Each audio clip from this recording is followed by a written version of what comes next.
It is being called a miracle at sea. More than a week ago, 3 Texas fishermen headed into the Gulf of Mexico where they soon encountered major trouble.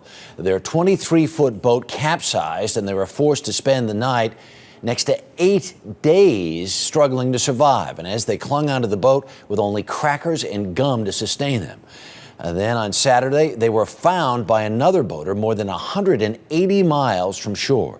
Joining us now from Blessing, Texas, are 2 of the 3 rescued fishermen, James Phillips and Kurt Hall. Good morning, gentlemen. Good morning. So you guys are going out to fish. You head out. You're out there. When did trouble really strike? James? Friday. As soon as we got there. So, as soon as you get out there, there are these pumps that keep, this is a twin-hulled kind of fishing boat, and the pumps that keep it dry, they stop working, is that right? The port side, it stopped working. The starboard, everything was working fine, and it just, I don't know if it shorted out or burned up or it just quit working and filled up the hole. Filled up the hole, and so the thing goes over, and then you're left with no power and this hull to hang on to. The most important thing, you might have had crackers, you might have had bubble gum, but you don't survive unless you've got water. What did you do for fresh water?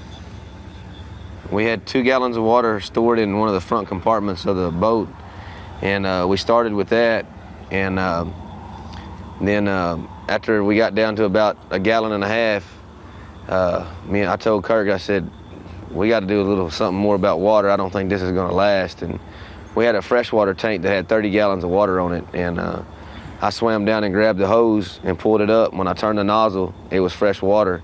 And Kirk grabbed the end and cut it off and sucked on it and had fresh water. So we had 31 gallons of water, so I knew we could last a pretty long time. I'll tell you what, though, here's the other part of this story, because there's a massive search going on. There are airplanes out there. There's boats going by. I know you guys were not so far from a drilling rig out there. After it gets to be day 3, day 4, day 5, they finally call off this search. Were there moments out there where you thought, we're never going to get picked up? No, never. Really?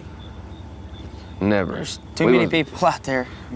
I mean, it's just, even though there's nobody out there, there's somebody out there, and God just watched over us the whole time. I knew we was coming home. Yeah. I imagine there was some serious praying going on. Oh, yeah.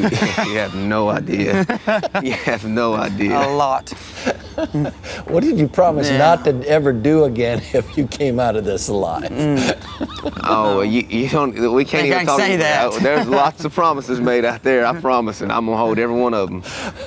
Well, gentlemen, we are so glad that you are safe and sound and in one piece, and it's quite a story to tell, and I'm sure it's going to be told a lot and get even better as the years go on. Thank you very, very much for taking the time to be with us. We're glad you're safe and sound.